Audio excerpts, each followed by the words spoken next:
Dia berjuang dengan saudaranya untuk tahta, sejak kecil mendapatkan reputasi sebagai penjahat yang menakutkan. Tetapi saudaranya adalah monster yang sebenarnya. Dia dengan kejam menyingkirkan binatang suci miliknya yang seperti anak baginya. Ketika dia menjadi kaisar, dia mencabut gelar bangsawan Martina dan mengusirnya putus asa untuk membawa kembali anaknya.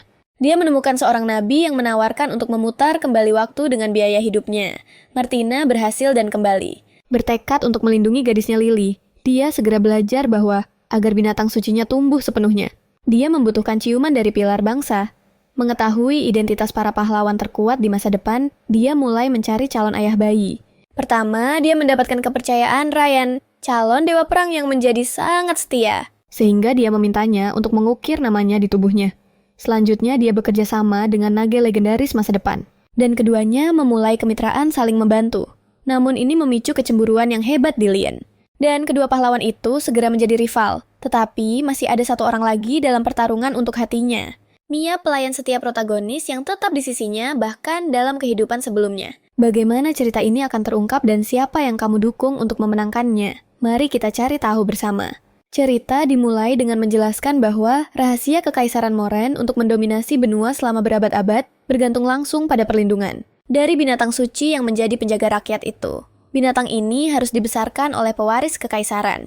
Melihatnya seolah-olah itu adalah pengasuhnya dan hampir seperti sosok ayah. Dan ketika binatang ini berubah menjadi manusia, ia juga menjadi sangat terikat dengan pewaris, seolah-olah itu adalah ayah biologisnya. Salah satu makhluk kecil ini terbangun dalam wujud manusianya, meregangkan tubuh sambil berkomentar bahwa ia bisa mencium bau ibunya. Ia berjalan melalui koridor mengeluh bahwa meskipun pengasuhnya adalah seorang putri, dia selalu sibuk entah kenapa dan gadis kecil itu berharap mereka bisa bermain sepanjang hari. Dia tidak mengerti mengapa. Banyak yang mengatakan ibunya adalah wanita jahat, seolah-olah dia adalah monster yang mengerikan tetapi menatap gambar wanita. Dalam lukisan besar di lorong, dia hanya bisa berpikir bahwa gelar semacam itu cukup keren. Setelah berjalan lama, dia akhirnya menemukan ibunya bernama Martina dalam sebuah pertemuan dengan bangsawan lainnya.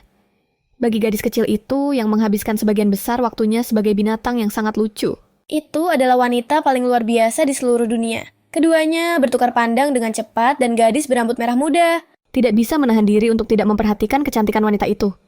Dia melompat ke pangkuannya untuk pelukan hangat. Dia meminta mereka untuk melakukan hal yang selalu mereka lakukan dan Martina setuju tanpa ragu.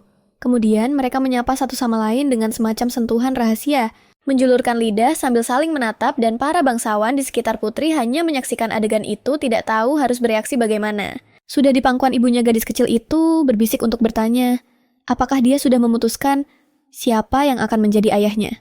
Ini membuat Martina mempertanyakan apakah dia merujuk pada pria-pria yang sedang minum teh bersamanya. Dan kemudian menjelaskan bahwa mereka adalah monster yang sangat berbahaya meskipun sangat tampan. Oleh karena itu, mereka jelas bukan kandidat yang baik untuk menjadi ayah.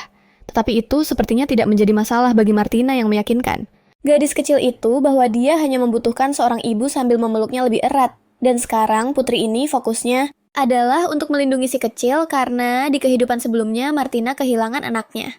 Meskipun dia tidak pernah menceritakan hal ini kepada putrinya, dia mengingatnya seolah-olah itu terjadi kemarin.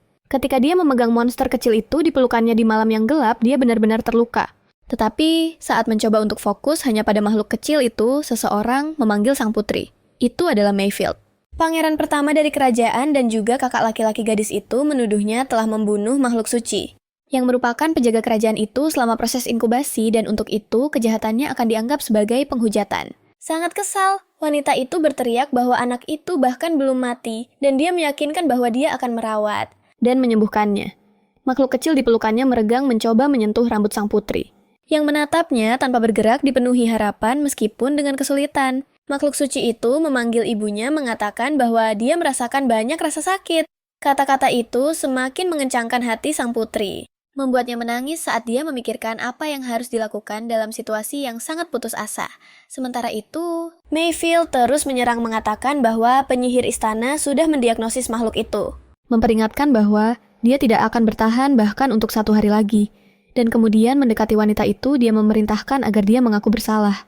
Yang membuat Martina semakin kesal berteriak kepada para bangsawan yang hadir. Pemuda itu menyatakan bahwa dengan dekrit kekaisaran Putri Martina dicabut status bangsawannya, dijatuhi hukuman 100 cambukan. Dia bahkan belum selesai menyampaikan hukuman. ketika anak buahnya mulai tiba untuk menangkap sang putri. Lebih lanjut Mayfield dengan wajah sadisnya, menambahkan bahwa Martina juga akan diasingkan ke perbatasan kekaisaran. Dalam kehidupan sebelumnya, dia telah menjadi kegagalan total dicap sebagai wanita yang membawa kehancuran bagi kekaisaran, dan sebagai pembunuh dewa setelah dihina oleh saudaranya di antara para bangsawan itu.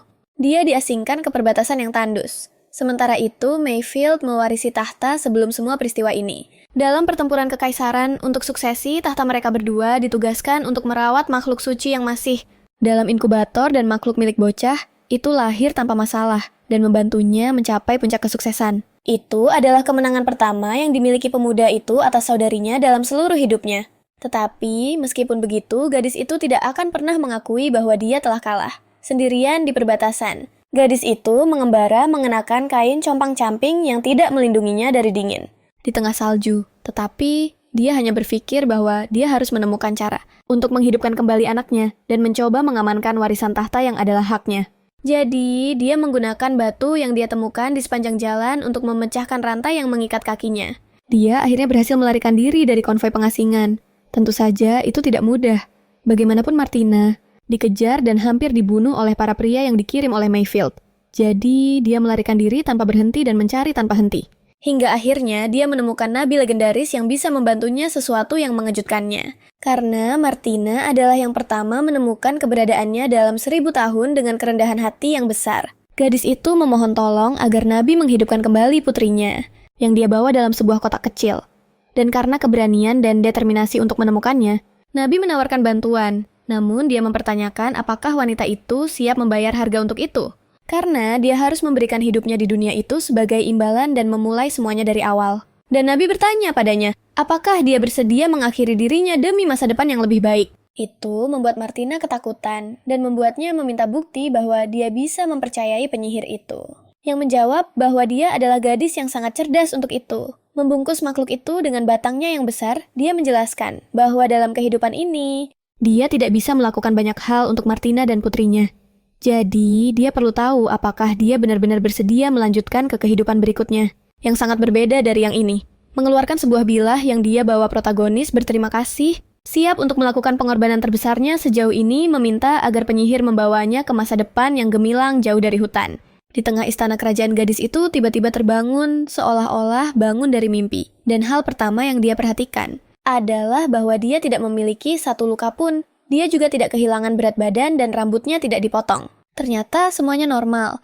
Gadis itu menatap tubuhnya sendiri dengan terkejut tidak percaya bahwa ini benar-benar terjadi. Sesuai janji dia telah sepenuhnya terlahir kembali. Gadis itu merayakan sudah, memikirkan musuh-musuh yang telah dia tinggalkan di kehidupan terakhirnya. Namun dia menyadari sesuatu yang sangat penting. Martina sudah menerima kalung yang mewakili kontraknya dengan makhluk suci, yang berarti bahwa dalam kehidupan baru ini, dia sudah menerima makhluk itu, dan di sana makhluk itu masih di dalam telur di tempat tidurnya yang berharga. Protagonis berlari untuk memeluknya, meyakinkan bahwa selama makhluk itu hidup dan sehat, itu adalah semua yang penting baginya. Gadis itu sangat emosional tentang seluruh situasi, sehingga dia takut menjatuhkan telur di lantai meletakkannya kembali di tempatnya, untuk merasa lebih tenang. Namun masih ada satu pertanyaan besar yang ingin dia ketahui tentang metode yang dikatakan Nabi akan digunakannya untuk melindungi anak yang belum lahir itu. Saat itulah sebuah jendela kecil muncul, mengumumkan kedatangan panduan yang disesuaikan untuk membesarkan makhluk itu. Dan ini membuat Martina terkejut. Bertanya-tanya apa itu sesuatu yang dijawab jendela, seolah-olah itu adalah sebuah entitas. Menyatakan bahwa itu mewakili keinginan Nabi dan ada di sana untuk membantunya membesarkan makhluk suci ketika dia mulai menjelaskan bahwa makhluk itu.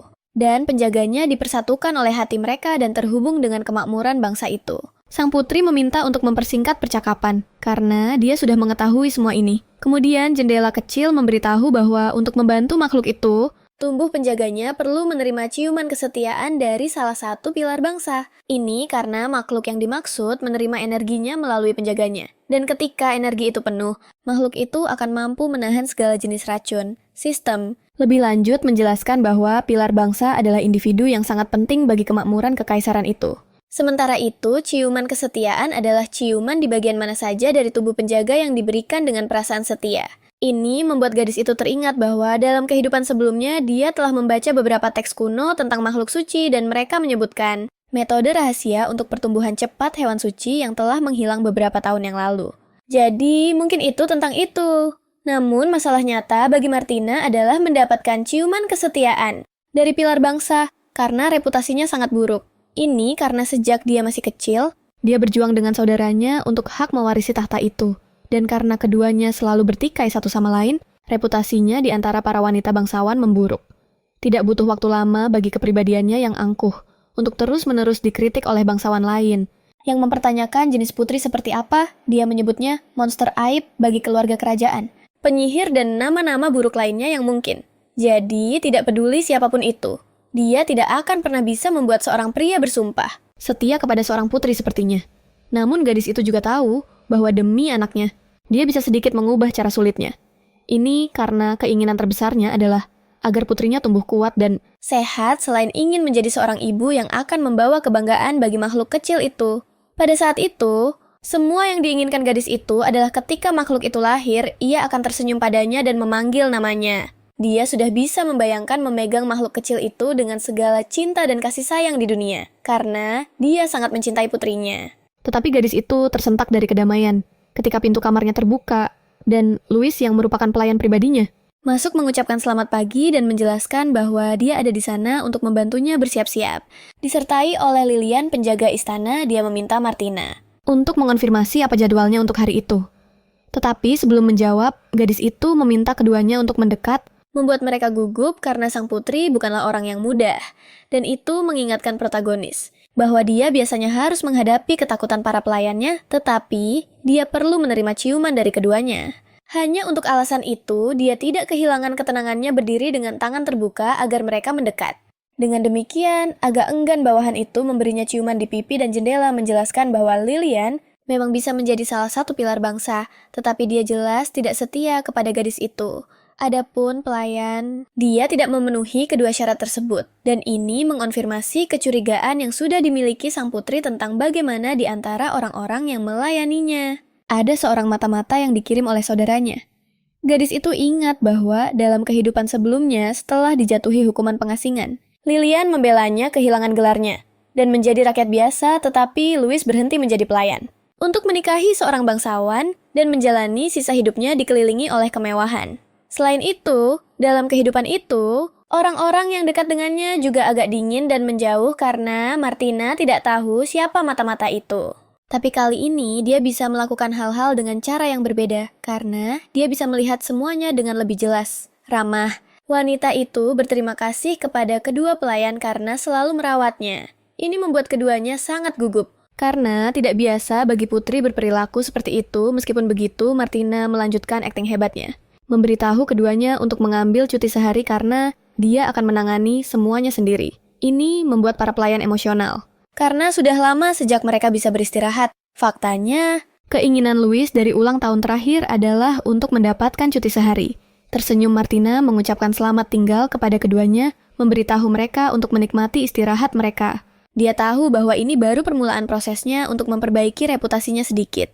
Karena ini akan baik untuk melunakkan mata-mata itu sedikit dan menjadikannya sekutu yang mungkin bagi sang putri. Tidak perlu mengungkapkan orang ini sekarang, karena dia masih sangat berguna. Sementara itu, kedua gadis itu berjalan menyusuri koridor sambil mengomentari dengan terkejut tentang Yang Mulia yang memberi mereka cuti sehari. Louis bahkan mencubit dirinya sendiri ketika mendengar kata-kata yang keluar dari mulut Martina untuk memastikan apa yang dia dengar. Seorang pemuda mendengar sebagian percakapan dan bertanya apa yang terjadi dengan putri, dan bersemangat. Louis menjelaskan bahwa Martina telah membiarkan mereka berdua mencium dia dan bahkan mengambil jeda. Selain itu, Martina tersenyum beberapa kali selama percakapan dan gadis itu tidak bisa menahan diri untuk tidak memperhatikan betapa cantiknya senyuman sang putri, tetapi Miel merasa semuanya sangat aneh. Sementara itu, di kamarnya gadis itu berpikir bahwa pengasingannya dalam kehidupan sebelumnya telah mengungkap banyak hal tentang orang-orang di sekitarnya. Beberapa orang benar-benar mengkhianatinya sementara yang lain berusaha melindunginya sebaik mungkin. Miel pria yang berada di koridor adalah sekretaris istana dan tumbuh bersamanya, selalu menggoda dia dengan senyuman. Namun, di masa lalu segalanya tidak begitu baik. Sekali lagi, dia terputus dari pikirannya oleh beberapa ketukan di pintu dan sekretaris itu masuk, mengomentari bahwa dia telah mendengar desas-desus tentang gadis itu yang menerapkan beberapa ide yang cukup aneh. Martina menganggapnya sebagai teman masa kecil. Karena dia baik tepat waktu dan tidak pernah melakukan kesalahan ini juga, membuatnya memenuhi syarat sebagai sekretaris yang hebat. Gadis itu membeku saat melihat putri dan pemuda di depannya, seolah-olah dia melihat hantu, berlari kepadanya, dan merayakan fakta bahwa dia masih hidup yang dijawab Miel. Seolah itu hal yang jelas dengan nada ironis meminta maaf karena mengecewakannya dan gadis itu menjadi marah, mempertanyakan mengapa dia berperilaku seperti itu di pagi hari. Kemudian, pemuda itu menjelaskan bahwa dia hanya sedikit khawatir tentang putri. Sementara itu, gadis itu terus emosional. Dia tidak bisa menahan diri untuk tidak mengomentari kebahagiaannya melihat bahwa pemuda itu memang masih hidup. Ini karena ada momen dari kehidupan masa lalunya yang tidak akan pernah dilupakan Martina. Dalam perjalanannya menuju pengasingan untuk melindunginya, sekretaris itu memposisikan dirinya di depan Martina, menerima pukulan yang seharusnya hanya ditujukan kepada Martina berdarah, tetapi masih tersenyum. Pemuda itu memintanya untuk melarikan diri dan pergi sekali, dan untuk selamanya merujuk pada protagonis sebagai putrinya. Dia pasti menyukainya. Sekarang di depannya, gadis itu menangis. Ini membuat sekretaris itu khawatir yang mengatakan bahwa selama bertahun-tahun dia mengunjunginya, dia tidak pernah melihat Martina menangis. Jadi, dia ingin tahu apa yang sebenarnya terjadi. Gadis itu menghela napas memikirkan apa yang harus dikatakan. Kemudian dia membuat alasan bahwa semalam dia bermimpi. Sesuatu yang buruk terjadi pada sahabatnya yang sangat baik, tetapi sekarang dia yakin bahwa pemuda itu akan terus bekerja untuknya sampai dia berusia 100 tahun. Komentar ini membuat pemuda itu tertawa terbahak-bahak. Ironisnya, dia mengatakan bahwa jika dia benar-benar berniat membuatnya bekerja selama itu, dia memang seorang putri yang sangat jahat. Dan gadis itu ikut tertawa mengonfirmasi bahwa jika dia mencoba pergi lebih awal, dia akan menemukan cara untuk menariknya kembali. Saat itulah dia menyadari bahwa ini adalah waktu yang tepat untuk menguji Miel. Dia adalah sekretaris yang hebat, berhasil mengatur seluruh rutinitas putri dan bahkan membuat 12 jenis teh hitam. Tetapi dia tidak yakin apakah itu memenuhi syaratnya sebagai pilar bangsa, jadi dia meminta pemuda itu untuk memberinya ciuman di pipi. Namun, pemuda itu mengeluh bahwa gadis itu menggoda dia lagi tidak terlalu berhasil karena dia mengancam akan memotong gajinya setengah bulan ini jika dia menolak melakukan apa yang dimintanya. Pemuda itu jelas merasa kesal dengan semua ini dan mempertanyakan, apakah gadis itu selalu penuh dengan tuntutan. Kemudian, dia memenuhi permintaan putri jelas bahwa dia tidak memiliki kesempatan untuk menolak permintaan gadis itu. Namun, seperti yang sudah diduga gadis itu, jendela menyatakan bahwa meskipun dia sangat setia padanya, dia bukan pilar bangsa. Meskipun begitu, Martina tidak merasa sedikit kecewa, karena tampaknya pilar bangsa adalah orang-orang yang memiliki pengaruh atas dirinya yang mengingatkannya bahwa selama pengasingannya beberapa individu yang sangat berbakat telah muncul. Dan menggunakan ingatannya dari masa lalu, dia bisa memanfaatkan ini untuk keuntungannya dan merekrut orang-orang itu. Mengubah topik gadis itu bertanya apa? Jadwal hari itu sesuatu yang Mia anggap cukup aneh karena itu bukan hal yang biasanya dikhawatirkan Martina. Tetapi, dia memutuskan untuk langsung ke intinya dan hanya menjawab pertanyaannya. Di pagi hari, dia akan mencoba gaun untuk pesta musim yang akan datang dan putri segera mulai membatalkan komitmen itu yang sangat membosankan. Di sore hari, dia akan mengadakan pesta teh dengan Countess yang telah mengundangnya sebagai tamu kehormatan yang bahkan lebih buruk bagi Martina. Siapa yang memerintahkan komitmen itu dibatalkan juga. Ini karena dia telah menghadiri pesta itu di kehidupan sebelumnya. Dan sangat ingat bahwa para wanita menghabiskan seluruh sore berbicara tentang pernikahan yang diatur untuk anjing mereka. Malang Miel melanjutkan dengan jadwal untuk pesta sore yang akan diadakan oleh saudaranya. Tetapi dia menjelaskan bahwa gadis itu tidak perlu pergi. Lagi pula dia sudah memiliki reputasi yang buruk terkait keluarganya. Tetapi Martina memotongnya mengatakan bahwa dia memang ingin hadir di pesta itu. Ini karena dewa perang masa depan akan ada di sana. Dan dia jelas memenuhi syarat sebagai pilar bangsa. Namanya adalah Ryan Hitning, putra bungsu dari Kekaisaran Hitning, seorang jenderal masa depan dan dewa perang gelap yang tak terkalahkan, meskipun dia tidak pernah terlalu memperhatikan tanah airnya dan telah meninggalkan istana untuk hidup sebagai pengembara remaja setelah tumbuh dewasa. Ryan bergabung dengan sekelompok tentara bayaran yang semakin merusak citranya, melukiskannya sebagai aib bagi kaum bangsawan. Tetapi itu sebelum Kekaisaran Hidden menyatakan perang terhadap kerajaan Martina. Karena pada saat itu, anak itu kembali ke rumah dan memenangkan semua pertempuran, mendapatkan gelar dewa perang gelap. Dan di kehidupan sebelumnya, dendamnya terhadap kerajaan protagonis dimulai di pesta itu. Dia telah disewa oleh beberapa bangsawan untuk memberikan lebih banyak keamanan untuknya di acara tersebut, tetapi secara tidak sengaja terjatuh di depan wanita lain. Dia ingat bagaimana dia meminta maaf atas kejadian yang tidak terduga. Itu bertanya apakah dia bisa membantu dengan sesuatu, tetapi wanita itu mulai berteriak histeris menyebutnya tentara bayaran kotor dan menyuruhnya menjauh. Setelah situasi itu, saudaranya dengan bantuan bangsawan lainnya mengeluarkan Ryan dari pesta. Tetapi sekarang, jika Martina membantunya selamat dari krisis ini, mungkin dia bisa mendapatkan ciuman kesetiaan dan siapa tahu dia mungkin membantu mendamaikan bangsa mereka di masa depan. Dan dengan semangat itu, dia memerintahkan bawahannya untuk menyiapkan gaun terbaiknya karena dia pasti akan menghadiri pesta itu. Sesuatu yang ditaati Miel tanpa ragu. Nanti di ballroom semua bangsawan berkumpul dengan pakaian elegan mereka dan di kehidupan sebelumnya. Hubungan Martina dengan orang-orang itu sangat buruk karena dia sendiri jarang menghadiri acara-acara tersebut. Jadi, sekarang dia bertanya-tanya, apakah mungkin tidak baik untuk mengubah itu di kehidupan ini? Sambil menghabiskan waktunya seperti itu, dia mendekati salah satu bangsawan Lady Sophia, mengomentari bahwa sudah lama sejak mereka terakhir bertemu. Dan wanita itu jelas gugup ketika dia memuji penampilan gadis itu. Kemudian dia berbicara kepada seorang pria menegurnya karena cara dia menyapanya dan dia segera memperbaiki diri. Sementara rekannya Edgar bertanya, mengapa gadis itu menghiasi mereka dengan kehadirannya. Hari itu dan Martina akhirnya membiarkan slip bahwa bahkan dia menikmati melihat orang-orang bodoh datang ke jenis acara ini. Dengan cepat menegur dirinya sendiri di dalam kepala karena telah mengatakan apa yang sebenarnya dia pikirkan. Pria itu tidak mundur, siap untuk menghina dia. Namun, dia diinterupsi oleh seseorang yang berkata bahwa setiap kali gadis itu hadir, bahaya mengikutinya. Itu adalah Mayfield yang bersarkasme dan mencoba merendahkan saudarinya. Bahaya mengikutinya. Itu adalah Mayfield yang bersikap sarkastis dan mencoba merendahkan saudarinya.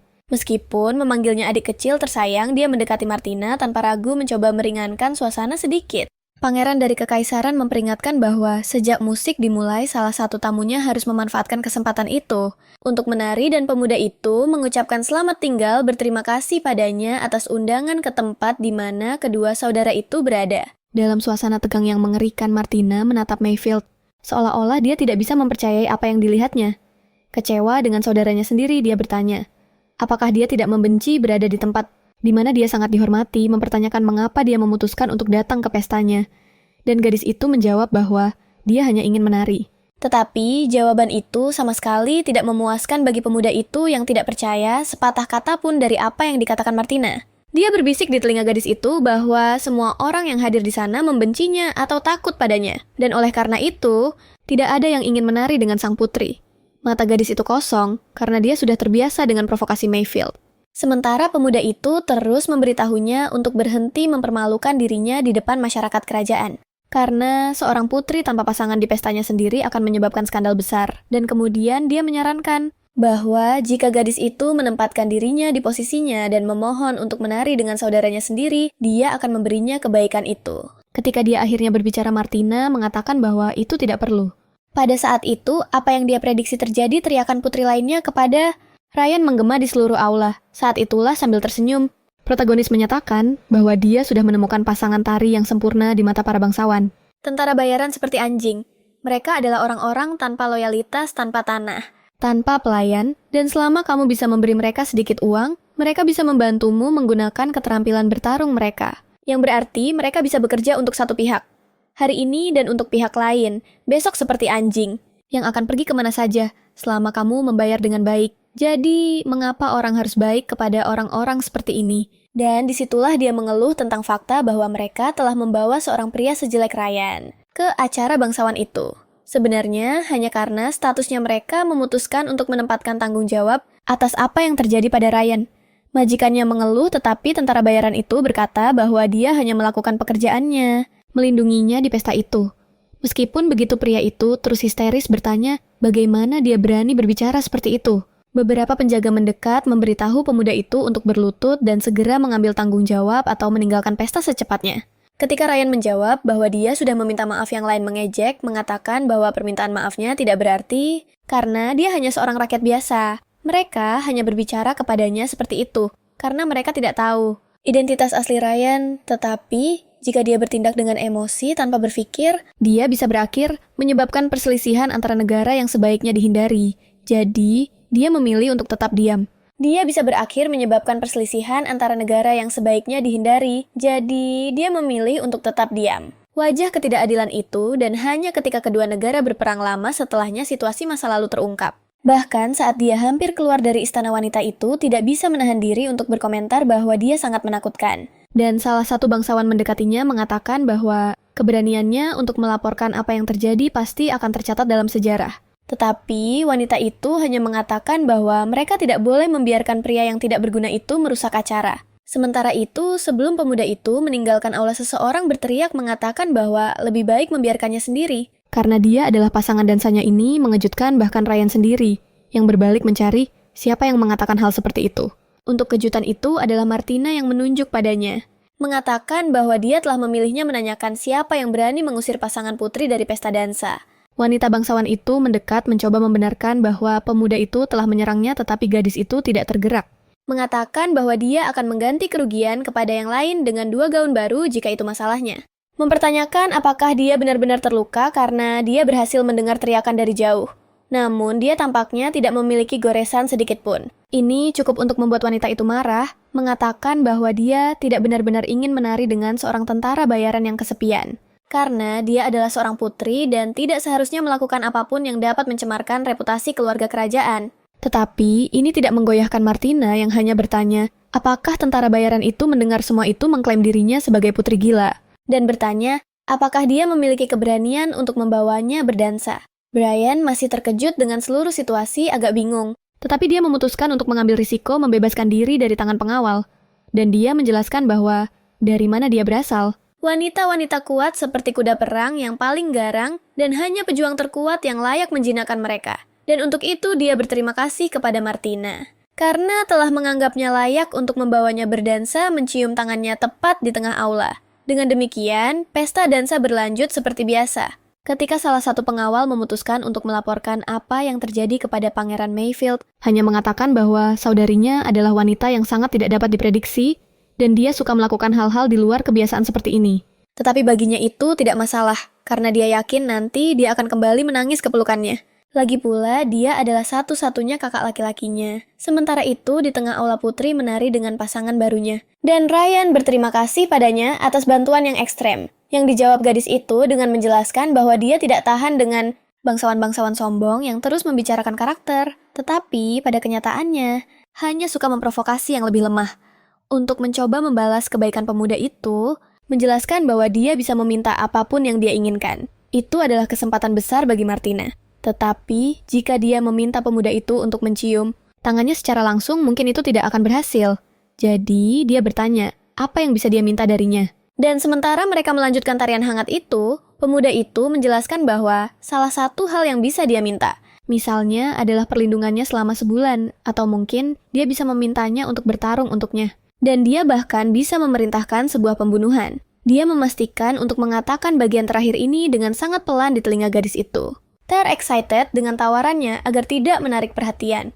Terlalu banyak, Martina bertanya, apa yang akan dia lakukan jika dia memintanya untuk membunuh seorang pangeran demi dirinya, sesuatu yang bisa dilakukan Ryan tanpa banyak kesulitan. Namun untuk melakukan itu, dia harus menceritakan seluruh kisah hidupnya yang hampir saja dia lupakan. Bahwa dia sedang menari dengan seorang tentara bayaran yang berarti dia berurusan dengan pria yang benar-benar putus asa. Dia tahu bahwa satu-satunya dukungan psikis pemuda itu adalah bangsanya sendiri dan ibunya. Dia menghormatinya di akhir tarian. Mengatakan bahwa dia tidak tertarik pada pembunuhan barbar seperti itu, tetapi dia memiliki ide yang bagus dan dia meminta pemuda itu untuk menemuinya sendirian. Keesokan harinya, sebuah tawaran yang membuat anak laki-laki itu sedikit penasaran, tetapi dia meminta maaf. Menjelaskan bahwa dia tidak bisa menemaninya sayangnya dan itu benar-benar mengejutkan gadis itu. Kemudian di istana gadis itu mengeluh kepada Mil, mempertanyakan mengapa pemuda itu menolak. Undangannya yang dijawab sekretaris bahwa mungkin dia sudah tahu sesuatu tentang karakter sang putri dan dia berdiri dengan stres, mempertanyakan apa yang salah dengan karakternya. Pemuda itu menjelaskan bahwa dia agresif, kadang-kadang melewati batas, dan hampir selalu mengganggunya ketika mereka masih kecil.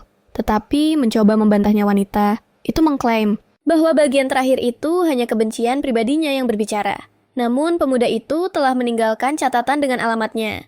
Jadi, gadis itu hanya perlu mencari cara untuk mendapatkan ciuman kesetiaan. Dia merasa stres karena dia tahu bahwa jika dia tidak berhasil melakukannya, anaknya akan mati. Sekali lagi, dia menatap telur itu, memperhatikan gerakannya, dan dalam keputusasaan, dia memberi komentar kepada Mil bahwa itu bergerak. Bertanya, apakah itu tanda bahwa makhluk itu akan segera lahir? Kemudian, jendela kecil muncul, memberitahu gadis itu bahwa binatang ilahi telah merasakan aura pilar bangsa di ibunya. Itu adalah tanda yang bagus, dan gadis itu mendekati telur memeluknya. Dia tahu bahwa semua yang telah dia lalui melarikan diri dari pengasingan dan dilahirkan kembali adalah untuk mencapai momen yang tepat itu. Akhirnya, harapan untuk melihat anaknya lagi menyala kembali di hati Martina. Dia bisa merasakan bahwa makhluk itu lapar, yang menurutnya adalah tanda baik, tetapi Miel merusak perayaannya dengan bertanya, bagaimana telur bisa lapar? Yang dijawab sang putri bahwa dia tidak perlu khawatir tentang itu, karena jika anaknya lapar, dia akan tahu. Dengan sedikit cemas, dia memperingatkan bahwa berbahaya memegang telur seperti itu, menyarankan agar gadis itu meletakkannya. Dan ketika dia mencoba melakukannya, telur itu bergerak, menyebabkan keduanya bertukar tatapan tegang. Dia berargumen dengan Miel mengatakan bahwa makhluk itu bergerak karena lapar. Tetapi, anak laki-laki itu tidak ingin mendengarnya. Dia hanya mengatakan bahwa telur itu akan segera retak, jadi mereka harus lebih berhati-hati. Dia memerintahkan para pelayan untuk membantu mengatur suhu agar lebih cocok untuk inkubasi. Selain itu, telur itu akan menerima aromaterapi, menggunakan parfum yang mulia.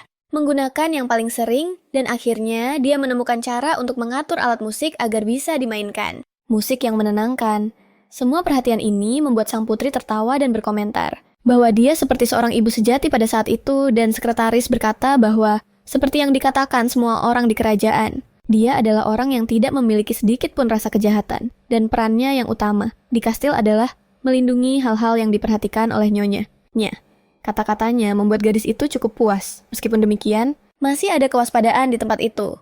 Ini karena dalam kehidupan masa lalu, gadis itu ketika telur itu retak, makhluk itu sudah menunjukkan tanda-tanda penyakit. Dia tidak bisa hidup, bahkan 1 hari, dan bahkan penyihir terkuat di kerajaan tidak bisa menyelamatkannya meninggal di pelukannya.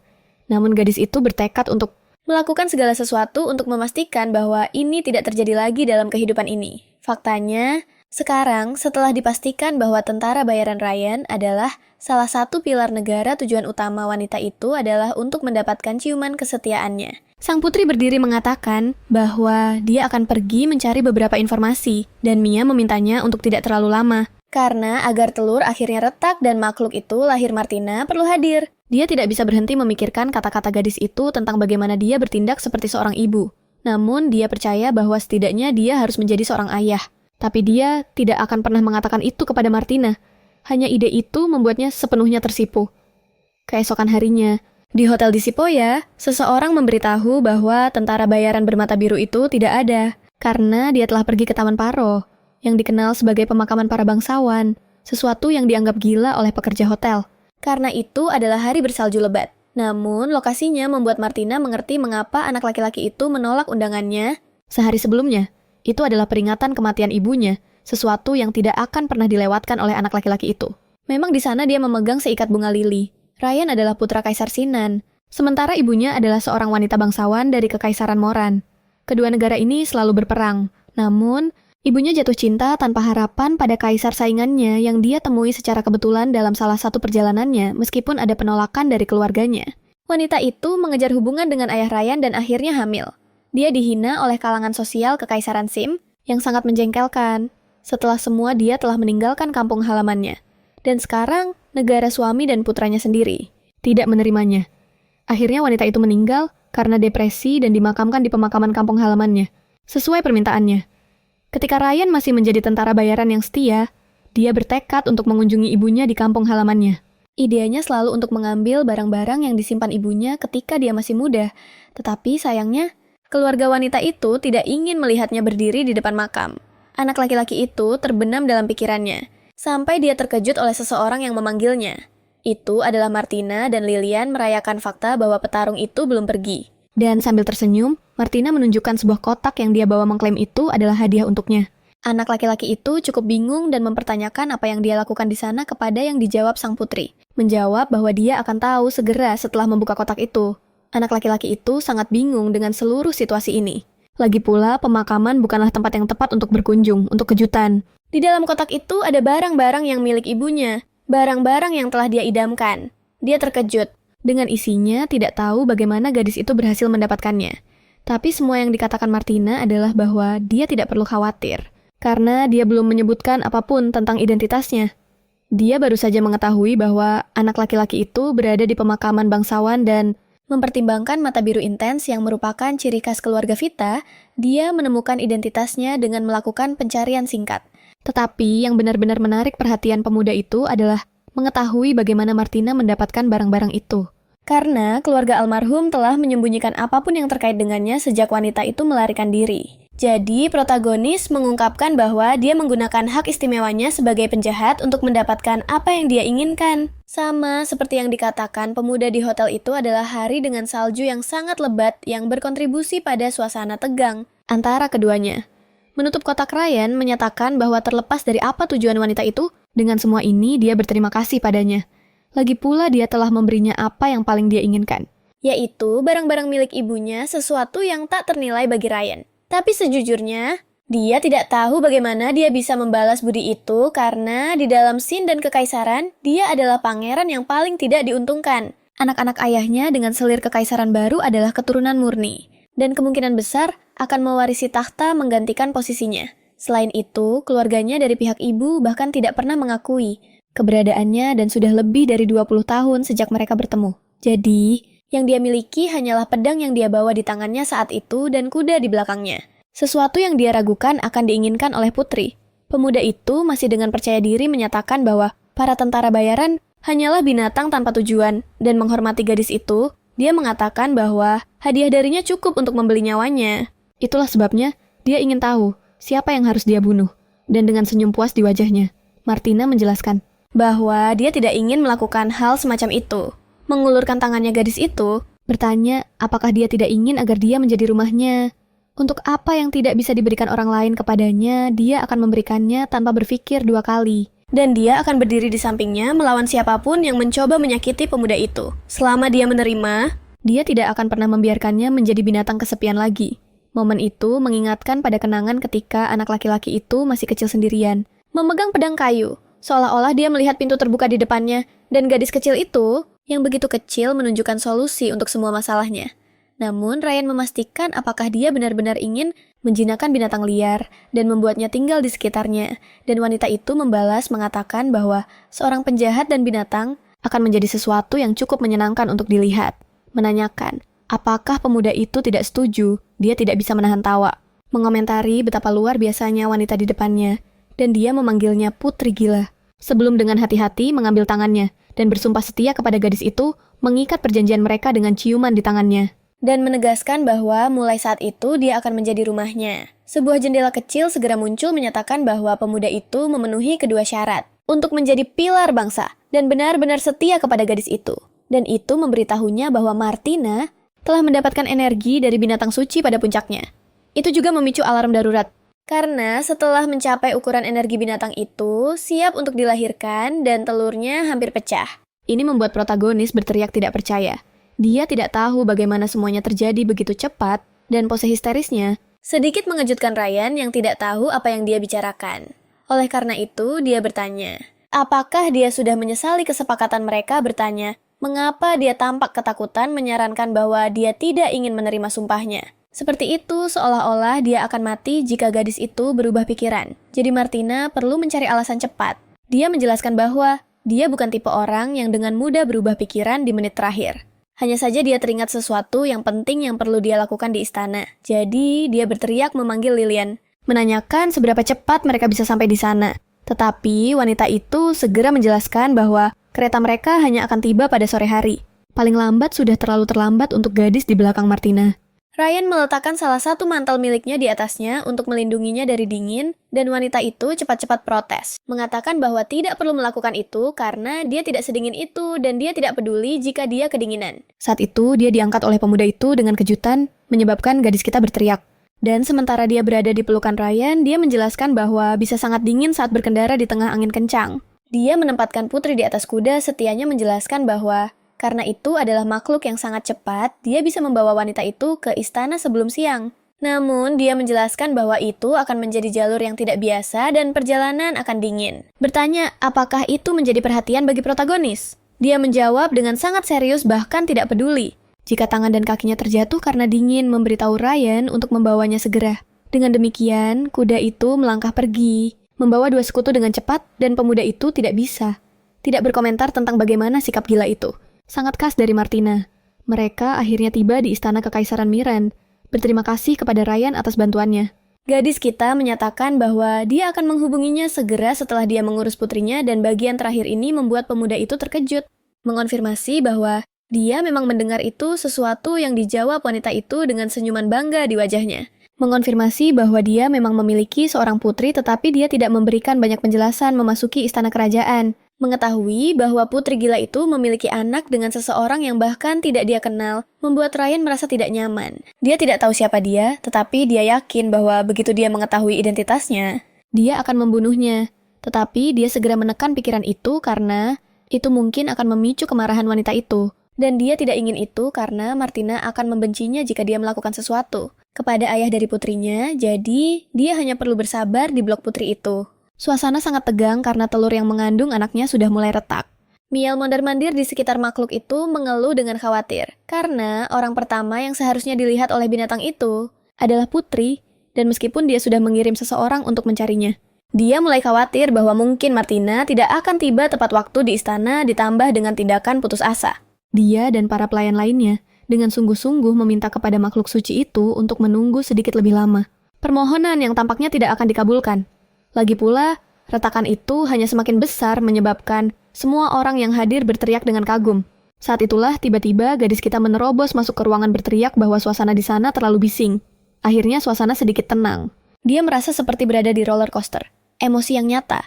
Lagi pula terakhir kali dia berada di posisi itu. Anak itu sudah sekarat ketika telur itu pecah. Dan itu adalah pemandangan yang selamanya akan menjadi mimpi buruk terburuk sang putri. Dia mendekati telur dengan gugup dan dengan ketakutan besar untuk masa depannya.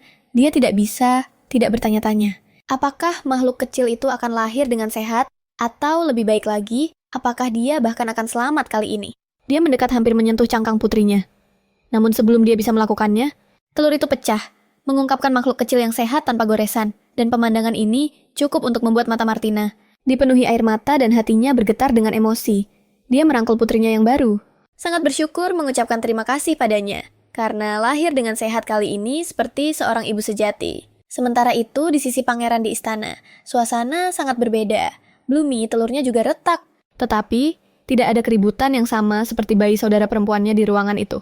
Mayfield mengamati pemandangan jauh itu ketika anak harimau akhirnya lahir tanpa goresan juga. Salah satu pelayannya mengucapkan selamat atas kelahiran makhluk sucinya, mengomentari bahwa dia telah mendengar bahwa saudarinya juga telah diberkati pada hari yang sama.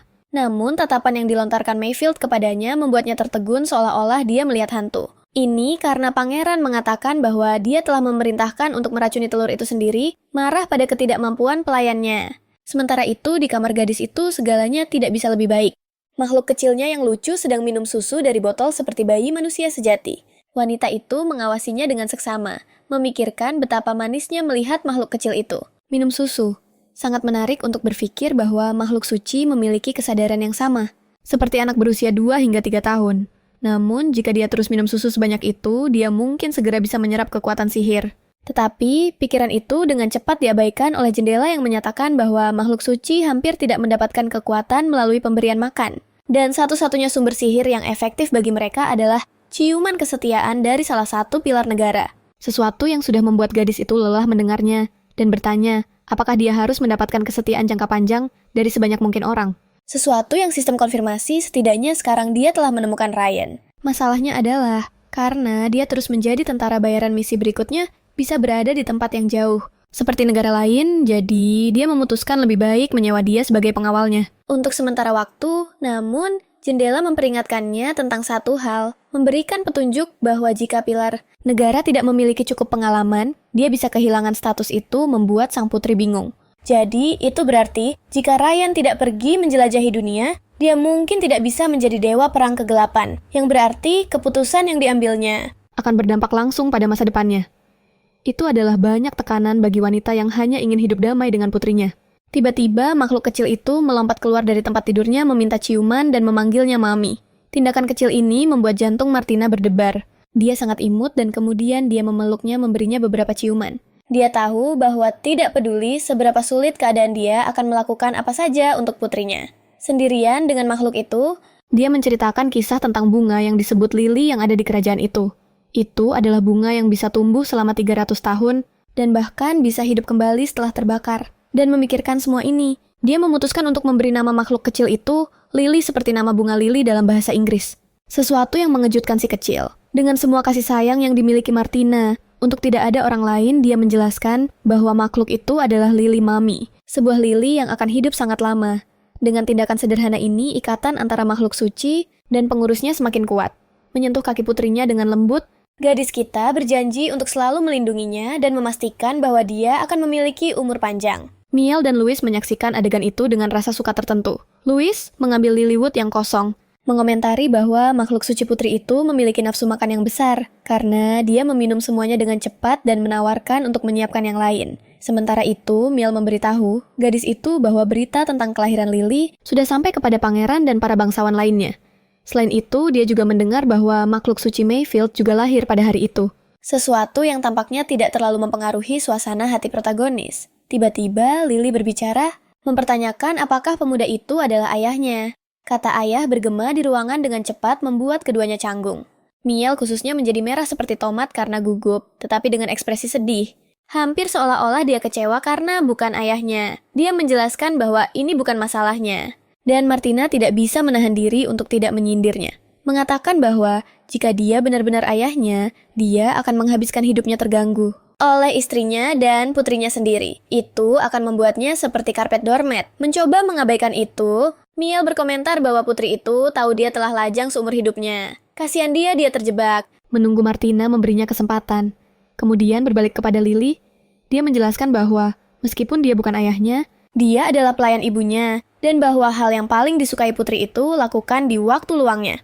Dia adalah pelayan ibunya, dan bahwa hal yang paling disukai putri itu lakukan di waktu luangnya adalah untuk menggoda dia. Makhluk itu tidak mengerti kata-kata ini dan sang putri menutup telinganya. Memberitahu Miel untuk berhenti mengajarkan hal-hal yang salah kepada anak itu, si pirang mempertanyakan apakah nama makhluk suci itu adalah Lily, dan dengan polos makhluk itu memperkenalkan dirinya. Ini memberi kesempatan kepada ibunya untuk memperkenalkan Miel, dengan nama meminta si kecil untuk memanggilnya seperti itu mulai sekarang. Dia tidak bisa lebih bahagia dengan makhluk itu di pangkuannya, setelah menempatkannya di tempat tidur bayi. Martina bertanya, apakah Miel sudah menyelidiki Louis seperti yang dimintanya? Dan pemuda itu menjelaskan bahwa dia memeriksa sejarah semua pelayan yang dimiliki sang putri. Dia kemudian menjadi penasaran mengapa dia tiba-tiba khawatir tentang seseorang secara khusus. Menatap botol yang disiapkan wanita itu untuk putrinya dengan curiga. Dia ingat bahwa Louis tidak setia kepada Yang Mulia, mengingat ketika pelayan itu mencium pipinya, dan bagaimana asisten Nabi memberitahunya bahwa dia tidak setia. Itulah sebabnya gadis itu berspekulasi bahwa orang yang bertanggung jawab atas racun di telurnya di kehidupan sebelumnya adalah Louis. Dan di kehidupan ini, dia melindungi telur itu seolah-olah itu adalah hidupnya sendiri, agar tidak ada kemungkinan hal itu terjadi. Mungkin gadis itu telah diperas atau dibeli oleh saudaranya, tetapi dia tidak bertanya-tanya, mengapa gadis itu berubah pikiran untuk mendukung Mayfield sejak dia telah lulus penyelidikan ketika dia menjadi pelayannya. Ini membuat sang putri semakin curiga bahwa pasti ada sesuatu yang terjadi padanya tanpa pengetahuan Martina. Dengan semua ini, dalam pikiran protagonis memerintahkan Miel untuk memeriksa apa yang telah terjadi dengan Louis akhir-akhir ini. Menginformasikan bahwa mulai sekarang dia akan memantau makanan dan air Lily. Secara pribadi, Miquel tidak mengerti alasan dibalik semua kecurigaan itu dan menyarankan bahwa jika gadis itu benar-benar berpikir pelayan itu bermasalah, lebih baik untuk memecatnya. Namun, Martina berargumen bahwa jika dia hanya memecat seorang karyawan tanpa justifikasi, reputasinya hanya akan semakin memburuk. Tetapi, jika dia benar-benar ingin mengalahkan kakak laki-lakinya dan menjadikan Lily makhluk suci dari kekaisaran itu, dia harus fokus untuk menjadi ibu yang hebat. Sementara itu, di dapur botol makhluk itu mendidih sampai dibuka, bahkan dengan semua isinya utuh oleh pelayan yang memiliki vial misterius di tangannya. Dia telah diancam oleh pelayan pangeran yang berteriak menanyakan apakah mungkin Louis berani menantang yang jahat, karena jika sang putri mengetahui apa yang telah dilakukannya di masa lalu, dia pasti akan mengirim 10 anjing buas setelah gadis itu untuk memakannya hidup-hidup. Takut pelayan itu memohon agar dia tidak mengungkapkan apapun.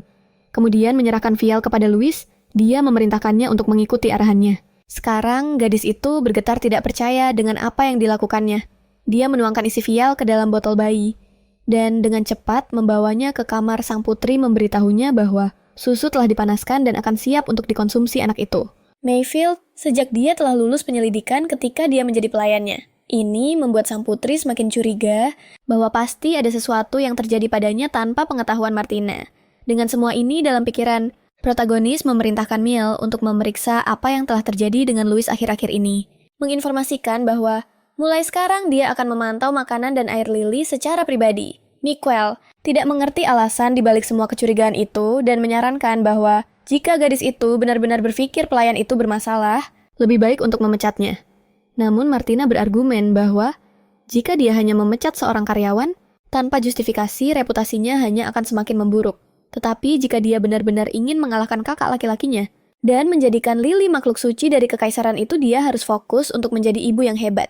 Sementara itu, di dapur botol makhluk itu mendidih sampai dibuka, bahkan dengan semua isinya utuh oleh pelayan yang memiliki vial misterius di tangannya. Dia telah diancam oleh pelayan pangeran yang berteriak menanyakan, apakah mungkin Louis berani menantang yang jahat? Karena jika sang putri mengetahui apa yang telah dilakukannya di masa lalu, dia pasti akan mengirim 10 anjing buas setelah gadis itu untuk memakannya hidup-hidup. Dan takut pelayan itu memohon agar dia tidak mengungkapkan apapun. Kemudian menyerahkan vial kepada Louis, dia memerintahkannya untuk mengikuti arahannya. Sekarang, gadis itu bergetar tidak percaya dengan apa yang dilakukannya. Dia menuangkan isi vial ke dalam botol bayi, dan dengan cepat membawanya ke kamar sang putri memberitahunya bahwa susu telah dipanaskan dan akan siap untuk dikonsumsi anak itu. Dalam waktu sekitar setengah jam, dia sudah bersiap untuk pergi ketika Martina membanting buku yang sedang dibacanya menunjukkan kemarahannya. Dan sebelum gadis itu bisa meninggalkan ruangan, dia menyatakan bahwa dia ingin bantuan pelayan untuk sesuatu membuat Louis terbelalak. Tidak tahu apa yang diharapkan, Louis bergetar saat dia bertanya bagaimana dia bisa membantu yang mulia. Dan kemudian Martina menjawab dengan tatapan serius bahwa dia harus meminum cairan itu, yang cukup membuat pelayan kehilangan pijakannya. Wanita itu mengulangi bahwa dia telah memerintahkan untuk meminum itu, tetapi mencoba menghindari nasib tragis. Louis mempertanyakan bagaimana dia bisa berani meminum makanan dari binatang suci. Tanpa basa-basi lagi, protagonis mendekati gadis itu memegang wajahnya dan bertanya mengapa dia tidak berani meminum susu yang dia siapkan sendiri, menyiratkan bahwa gadis itu mungkin menyembunyikan sesuatu. Semakin dekat dia membawa botol bayi ke bibir Louis, semakin tegang pelayan itu tidak tahu apa nasibnya. Tetapi, sebelum membuatnya benar-benar meminum cairan itu, Martina mengatakan bahwa jika dia tidak menjawab pertanyaannya, dia akan menunjukkan buktinya. Memanggil pelayannya ke dalam ruangan, kemudian Miel masuk ke ruangan dengan seorang wanita meminta agar dia berhati-hati. Itu adalah ibu pelayan yang sangat terkejut menemukan dia di sana. Wanita itu dengan senang hati berkomentar bahwa mereka telah menunda untuk melihat dokter istana, dan dia sendiri mengatakan bahwa dia bisa menyembuhkan matanya, dan semua ini karena dia adalah putri. Pelayan Martina gadis itu terkejut mendengar itu dan ibunya melanjutkan, mengatakan bahwa begitu dia sembuh, dia tidak perlu menangis lagi karena dirinya. Mata gadis itu dipenuhi air mata saat dia berkata bahwa ini adalah kabar baik dan dia bersedia melakukan apa saja demi kesehatan ibunya. Martina mulai pidatonya berbicara tentang sejarah keluarga tentang Louis. Tentang bagaimana ibunya tiba-tiba menjadi buta, membuat keluarga terpuruk dan karena ini, pelayan mencuri cincin miliknya untuk membayar pengobatan ibunya. Tetapi dia meminta agar tidak khawatir tentang bagian itu, karena dia hanya akan memotong harga perhiasan dari gajinya.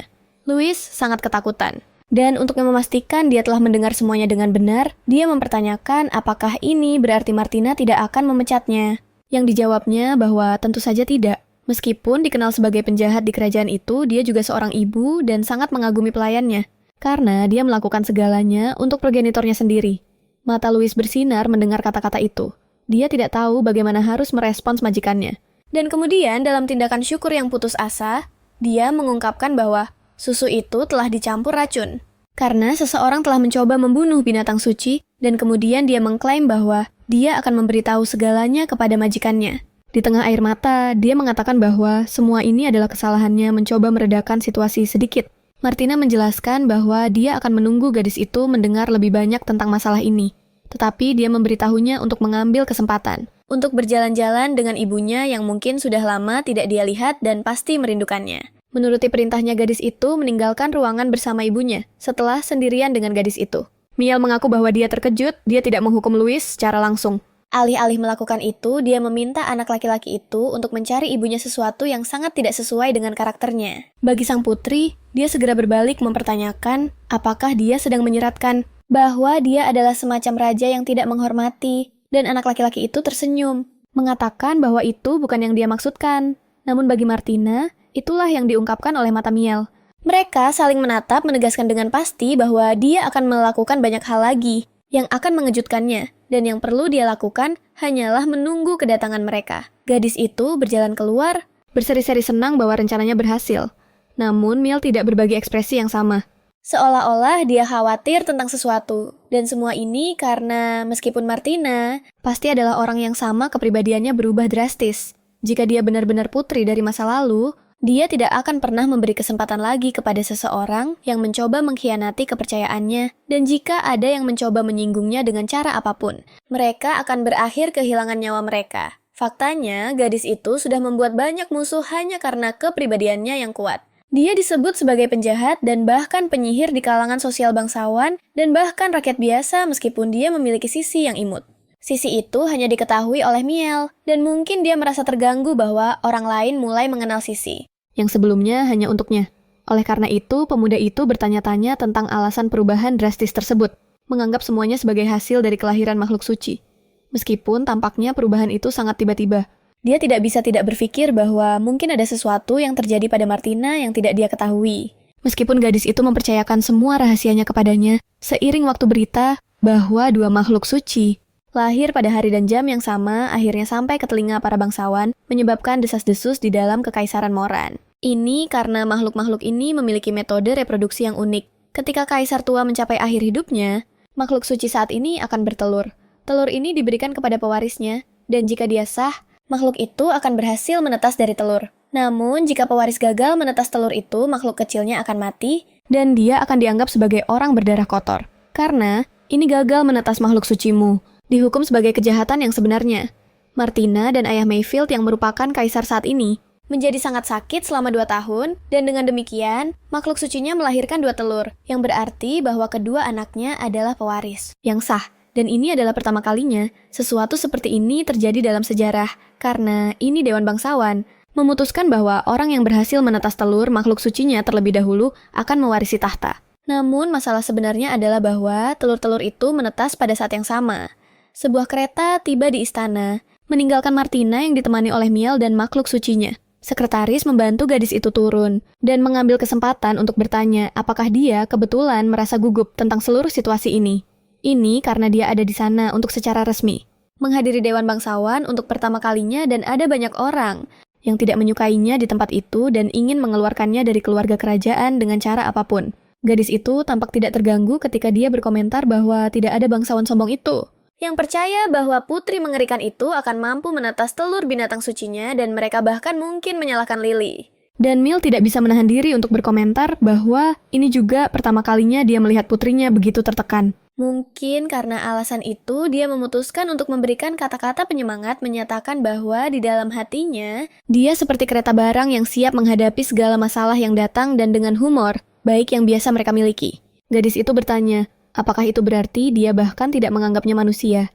Miel tampak jatuh cinta tanpa harapan pada Martina, mengatakan bahwa senyumnya sudah cukup untuk memberinya semua keberanian yang dia butuhkan. Jadi, dia hanya perlu mempertahankan ekspresi itu untuk mengusir semua kesulitan yang mendekatinya. Di dalam dewan segala sesuatu sudah dipersiapkan untuk pertemuan. Sebenarnya, Mayfield Moran sudah duduk dengan hewan peliharaannya yang baru, sementara diumumkan bahwa dia telah berhasil menyelesaikan proses penetasan telur, tetapi saudarinya Martina Moran juga berhasil menetas binatang sucinya. Bangsawan yang bertanggung jawab menginformasikan bahwa menurut tradisi kekaisaran, pewaris yang menetas telur terlebih dahulu harus mewarisi tahta. Dia adalah Matthew Douglas, kepala keadilan yang bertanggung jawab memimpin pertemuan, dan menambahkan bahwa tidak pernah dalam sejarah 2 telur menetas pada saat yang sama. Oleh karena itu, untuk memilih pewaris baru para bangsawan perlu menemukan titik tengah. Bersama Yang Mulia Kaisar saat ini, pemuda itu batuk. Berusaha menyamarkan penyakitnya sebisa mungkin, mengatakan bahwa dia tidak tahu berapa lama lagi dia bisa bertahan dengan sandiwara itu. Dan di samping istrinya Isabel yang tampak sama sekali tidak senang, dia mempertanyakan anak-anak jika kebetulan salah satu dari mereka telah terbukti lebih layak daripada yang lain. Dan tentu saja, Mayfield adalah yang pertama berbicara mengatakan bahwa saudarinya harus mundur dari kompetisi. Karena beberapa hari yang lalu, selama sebuah jamuan, dia mempermalukan seorang bangsawan untuk membela beberapa tentara bayaran yang merupakan tanda ketidaksopanan yang luar biasa dari putri itu, yang pasti akan membawa aib bagi keluarga kerajaan. Tetapi, Lily cepat-cepat berbicara berteriak agar pria itu berhenti mengatakan hal buruk tentang ibunya. Binatang yang menyertai Mayfield menatapnya dengan marah dan keduanya sudah siap untuk bertarung di sana. Karena mereka tidak menahan diri sama sekali. Tetapi, Lily masih tidak membiarkan dirinya goyah, memberitahu saudaranya bahwa sebelum merusak reputasinya, dia harus menjelaskan satu hal kecil terlebih dahulu menunjukkan botol bayi anaknya. Mayfield mempertahankan posenya, yang tidak mengerti, berpura-pura tidak memahami mengapa dia membawa botol bayi yang konyol ke tempat itu yang bukan masalah bagi Martina, yang merasa senang mengungkapkan bahwa pelayannya sendiri telah diperas dan dipaksa untuk meracuni Lily. Menggunakan botol bayi yang diracuni dengan bubuk sihir. Tentu saja, itu saja, tidak membuktikan bahwa Mayfield telah melakukan sesuatu, tetapi wanita itu telah mengambil ramuan itu untuk dianalisis dan resep yang digunakan untuk membuat racun. Hanya ada di antara para penyihir yang berada di bawah perintah Mayfield, dan itulah alasan mengapa seorang pangeran yang bersedia secara langsung membahayakan makhluk suci tidak layak mewarisi tahta. Dengan berani, Martina mengangkat matanya yang serius kepada saudaranya dengan tatapan tajam. Dan bertanya apakah dia tidak setuju dengan itu. Desas-desus di antara serigala bangsawan mulai muncul. Itu adalah kebodohan. Untuk berpikir bahwa pangeran akan mampu melakukan hal semacam itu. Lagi pula, makhluk suci tidak ada hubungannya dengan saudarinya, tetapi lebih kepada vitalitas kekaisaran itu sendiri. Itulah mengapa putri harus dipilih, meskipun reputasinya setidaknya bermasalah. Di tengah semua kebingungan itu, ayah mereka meminta semua orang untuk diam, memberi Mayfield kesempatan untuk mengatakan sesuatu sebagai pembelaan jika dia mau. Seolah-olah pemuda itu tidak siap untuk semua itu. Dia menjelaskan bahwa penyihirnya sedang menunggu. Di luar dewan, jadi dia meminta para pengawalnya untuk membawanya pergi. Martina serius memperhatikan setiap gerakan saudaranya karena dalam kehidupan sebelumnya dia telah menggunakan sihir untuk mengakhiri Lily. Jadi, siapa tahu dalam kehidupan ini protagonis mungkin bisa menghabisinya untuk selamanya. Dia berpegang pada makhluk suci yang merasakan kekhawatiran dalam suasana itu. Dan pintu perlahan terbuka membawa lebih banyak ketegangan pada semuanya. Penyihir itu akhirnya masuk, diiringi oleh para pengawal lainnya. Dia menundukkan kepalanya, seolah-olah dia memiliki sesuatu untuk disembunyikan. Mayfield langsung ke pokok permasalahan, mengatakan bahwa saudaranya menuduh seseorang mencoba meracuni makhluk sucinya, dan formula ramuan itu sepenuhnya berada di bawah kendali penyihir itu yang merupakan bukti yang sangat relevan. Dan itulah sebabnya pangeran ingin tahu apa pendapat orang itu. Akhirnya dia berbicara, jatuh berlutut di tanah mengaku bahwa dialah yang membuat ramuan itu. Namun dia bertindak sendiri menegaskan bahwa Pangeran Mayfield tidak tahu apa-apa tentang itu.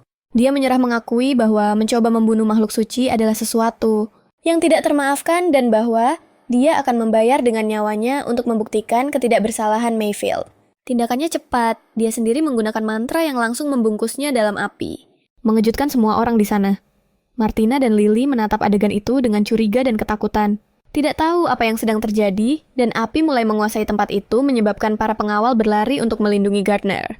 Para bangsawan lainnya juga ketakutan ingin pergi karena mereka tidak mengerti apa yang sedang terjadi. Api itu berkurang meninggalkan hanya sisa-sisa penyihir itu. Kejutan itu begitu besar, sehingga orang-orang hanya bisa menatap ketakutan. Nyala api terus berkurang lebih dan bahkan di tengah semua kekacauan itu, Mayfield masih tersenyum percaya diri. Dan dengan tatapan puas, dia memberitahu saudarinya tercinta bahwa dia telah membalas dendam untuknya bertanya, apakah dia sekarang puas. Tetapi Martina berteriak bahwa dia tidak untuk mereka karena mereka tidak bisa membuktikan apapun hanya dengan kata-kata penyihir itu. Jauh di lubuk hatinya, dia tidak bisa menerima bahwa saudaranya memang mampu mengorbankan seorang penyihir yang berharga hanya untuk kebaikannya sendiri menghapus bukti dari kejahatannya. Batuk ayah mereka menarik perhatian, dan Isabel meminta putrinya untuk membiarkan semuanya seperti semula karena ayahnya sudah sangat lelah. Jadi, lebih baik untuk menyimpulkan setidaknya untuk hari itu. Gadis itu terlihat sangat khawatir, menatap semua yang dia benci teater keluarganya yang semakin menghina dirinya. Ibunya menegaskan bahwa dia tidak percaya saudaranya mampu menyakiti dirinya secara langsung. Dengan ekspresi sedih, Isabel memutuskan bahwa masalah penerus tahta akan menjadi topik dewan untuk bulan berikutnya, tetapi sekarang lebih baik untuk mundur dengan cepat. Para bangsawan menyebar kembali ke aktivitas mereka seperti Martina, yang pergi bersamanya perlahan, tetapi dia dihentikan oleh saudaranya dengan niat jahat. Mayfield bertanya, apakah dia tidak berpikir mereka sangat mirip keduanya, bangga sangat terampil, dan ingin memberikan pukulan terakhir satu sama lain. Sebenarnya mereka berbagi tatapan dingin dan tak bernyawa yang sama. Gadis itu berpikir sejenak sebelum menjawab. Berbalik ke arah saudaranya, dengan tatapan menakutkan sebelum mengatakan bahwa jika dia tidak suka mata itu, dia bisa mengoyaknya kapan saja. Mayfield mengubah nada suaranya menyatakan bahwa ayahnya lemah, dan ibunya tidak memiliki kekuatan yang sebenarnya. Selain itu, 70% dari rumah bangsawan mempertimbangkan perintahnya. Ordo Kesatria juga berfungsi, dan para penyihir telah beraliansi dengannya melalui kontrak. Oleh karena itu, dia tahu bahwa hanya sedikit yang kurang baginya untuk menjadi puncak dari bangsa itu. Bagi Mayfield yang tersisa hanyalah mendapatkan mata saudarinya yang tersemat di mahkotanya seperti permata yang nyata. Dan mungkin bahkan mengubah lili yang ia sebut sebagai kelinci kecil menjadi sepasang sarung tangan. Ini membuat Martina mendorong anak itu pergi. Gadis itu terlihat sangat sedih dan mengatakan bahwa saudara perempuannya selalu suka mencuri hal-hal yang berkaitan dengan mereka. Tetapi kali ini akan menjadi dia yang akan kehilangan segalanya. Untuk beberapa alasan ini, tidak membuat Mayfield takut sama sekali. Sebenarnya, yang dia lakukan hanyalah berkomentar bahwa dia menunggu untuk mendengar jeritan minta tolong dari saudarinya. Ketika dia akhirnya meninggalkan istana di kereta, suasananya tegang. Dia berada di sisi Miel kepala, menunduk dengan seluruh situasi, tidak mengatakan sepatah kata pun. Ini karena saudaranya bisa memicu pemicu yang tidak terjangkau dalam diri gadis itu, mengingatkannya pada kehidupan masa lalunya. Dalam kehidupan itu, di mana Lily memang diracuni olehnya, dan Martina diasingkan dan dibiarkan mati. Bersandar pada saudaranya, akhirnya memberinya nasib yang lebih buruk daripada kematian itu sendiri. Dia harus menanggung hal-hal terburuk yang bisa dilalui seorang manusia hanya untuk mendapatkan kesempatan kedua untuk menyelamatkan nyawa putrinya. Itulah mengapa dia tidak mau membiarkan sejarah terulang begitu saja. Lalu dia akhirnya berbicara, memberitahu sekretaris setianya bahwa dia telah memikirkan sesuatu, namun dia memotong keseriusan percakapan dengan membuat wajah lucu bersama Lily. Ini cukup untuk membuat gadis itu tertawa untuk pertama kalinya hari itu. Menanyakan apa yang sedang dilakukan keduanya, makhluk kecil itu tersenyum puas. Bisa dibilang bahwa Mel Quentin telah mengatakan bahwa jika mereka bertindak seperti itu, ibu mereka akan tersenyum. Sangat lucu makhluk suci itu meminta Martina untuk tidak bersedih tentang apa yang terjadi hari itu, dan menjelaskan bahwa Miel memberitahunya bahwa itu untuk membuatnya bahagia. Tersenyum polos mendengar putrinya sendiri memintanya untuk tidak bersedih, menyentuh tempat yang sangat sensitif di hati Martina, yang menundukkan kepalanya lagi, dan karena ini Lily mempertanyakan apa yang salah. Di tengah air mata, protagonis menjelaskan bahwa dia takut saudaranya akan berhasil menyakitinya, dan mengambil Lily dari pelukannya karena dia tidak bisa melindunginya. Tapi dia tidak takut akan hal itu sekarang. Dan dia dengan hati-hati mengangkat makhluk itu ke pangkuannya sebelum mengatakan bahwa hatinya telah dipenuhi dengan keberanian ketika dia melihat makhluk itu tersenyum. Menyatakan bahwa tidak ada yang tidak bisa dia lakukan selama putrinya bersamanya optimis. Lily menegaskan bahwa dia akan selalu bersama Martina, meminta lagi agar dia tidak menangis dan protagonis berterima kasih padanya atas kasih sayangnya. Mengomentari betapa lembutnya bulu makhluk kecil itu yang membuatnya berkomentar bahwa itu seperti syal bagi wanita itu. Mia mengamati adegan itu dengan diam, tetapi dengan senyum puas seolah-olah dia benar-benar bahagia dengan hidupnya. Ini karena dia bersedia menunjukkan padanya bahwa dia memiliki semua kekuatan yang diperlukan untuk melindungi orang-orang yang dia cintai. 10 tahun yang lalu, kedua saudara itu dipaksa untuk berbagi makanan. Seperti biasa, selalu murung dan diam dalam dunia mereka sendiri. Ketika Miel membawa piring lain untuk gadis itu, Martina meliriknya dari sudut matanya mengomentari bahwa dia sangat tampan. Tetapi Miel akhirnya tidak mendengar dengan baik, dan memintanya untuk mengulang tolong yang dijawabnya bahwa matanya sangat indah, seperti rumput di taman. Mayfield menyela dalam percakapan, bertanya apakah dia benar-benar menggunakan metafora yang begitu vulgar, dan menyarankan bahwa tutornya adalah orang bodoh yang juga tidak punya tata krama. Komentar itu akhirnya membuat Miel kesal, dan dia menarik diri sebelum mengatakan bahwa dia bersyukur dan terhormat menerima pujian seperti itu dari putri. Tapi Martina memintanya untuk tidak malu dan hanya mengabaikan saudaranya yang bodoh. Dipanggil seperti itu di depan seorang pelayan sama sekali tidak membuat May merasa senang. Dan kemudian hari itu, ketika dia berada di kamarnya Miel harus membawa air untuk anak laki-laki itu, yang meraih cangkir dengan kasar melemparkannya jauh ke lantai. Anak kecil itu menjadi gugup, dan siap untuk mengambil pecahan-pecahan itu bertanya, apakah pangeran terluka?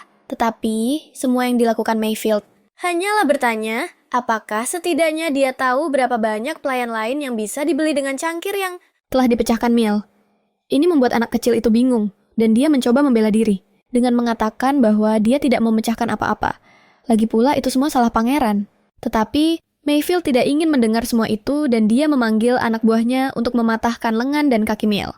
Mereka masuk tanpa ragu. Siap untuk mengikuti perintah itu, menarik anak laki-laki dan menyerang anggota tubuhnya.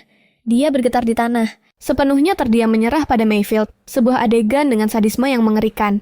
Tertawa pada sesuatu yang seharusnya tidak dilihat anak kecil ketika salah satu anak buah Mayfield menginjak tangannya Miel berteriak kesakitan. Dia benar-benar hancur berdarah. Jejak sepatu terlihat jelas di kulit putih Miel.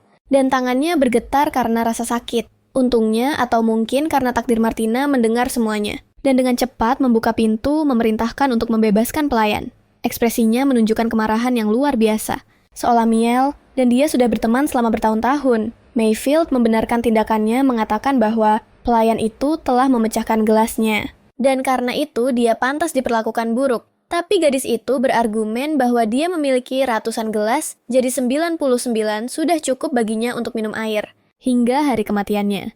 Anak laki-laki itu tidak bisa percaya bahwa saudarinya benar-benar memberontak untuk seorang pelayan yang serendah rumput.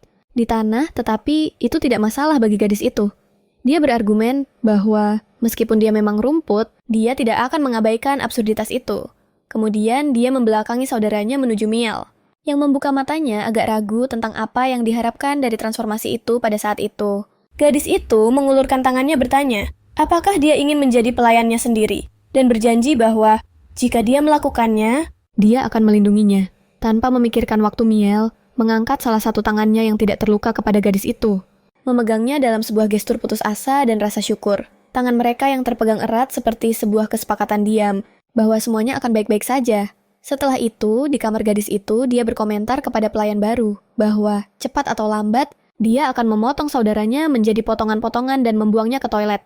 Cara keduanya bertindak sangat berbeda. Sementara Miel tetap murung. Saat itulah, dia memutuskan untuk berterima kasih kepada Yang Mulia karena telah menyelamatkannya dari saudaranya. Dan dia menegaskan bahwa dia tidak menyukai Mayfield dan menganggapnya gila. Dan dia masih berjanji kepada anak laki-laki itu bahwa fisioterapis akan memeriksa tangannya agar dia bisa menggunakannya lagi segera. Miel merasa canggung dan menyatakan bahwa dia akan sangat menghargai kebaikan sang putri.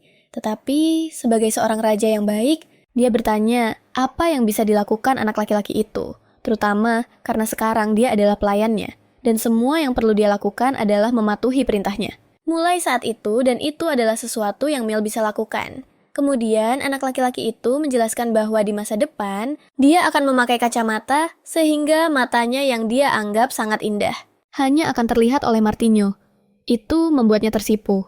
Dia tidak tahu bagaimana harus merespons anak laki-laki. Pada usia itu, jadi dia hanya berbalik mengatakan bahwa dia bisa melakukan apapun yang dia inginkan. Tetapi bahwa mulai saat itu dia akan memerintah dan mencabut perintah Miel, yang memastikan bahwa dia akan mematuhi semuanya, tanpa keluhan. Kembali ke masa kini, anak laki-laki yang telah menjadi teman Martina sejak saat itu, bertanya apa yang dia rencanakan untuk dilakukan selanjutnya terkait saudaranya. Lagi pula, Mayfield memiliki kekuatan yang sangat besar di tangannya dan banyak penyihir lain sudah menandatangani kontrak dengan dia. Namun, menurut penyelidikannya, sebagian besar penyihir yang terkait dengan Mayfield memiliki tingkat keterampilan yang biasa saja. Jadi, jika bosnya bisa menandatangani kontrak dengan penyihir tingkat tinggi, itu akan sangat membantu reputasinya. Oleh karena itu, Martina menjelaskan bahwa dia setuju dan perlu mencari penyihir yang sangat kuat untuk menjadi asistennya, atau saudaranya akan terus menggunakan sihir untuk menyakiti Lily. Tapi, dia mengaku bahwa dia tidak berniat mencari seseorang yang sudah menjadi penyihir tingkat tinggi. Sebaliknya, dia akan mencari sesuatu yang lain, atau lebih tepatnya seseorang yang akan menjadi penyihir tingkat legendaris di masa depan. Dan dia sudah sangat tahu siapa itu. Beberapa hari kemudian, Martina mencari Lily di dalam kamarnya, dan dia memperingatkan bahwa dia perlu pergi hari itu. Jadi si kecil akan mengisi waktunya. Bermain dengan Miao. Martina sedang mencari Lily di dalam kamarnya, dan dia memperingatkan bahwa dia perlu pergi hari itu. Jadi si kecil akan mengisi waktunya. Bermain dengan Miao.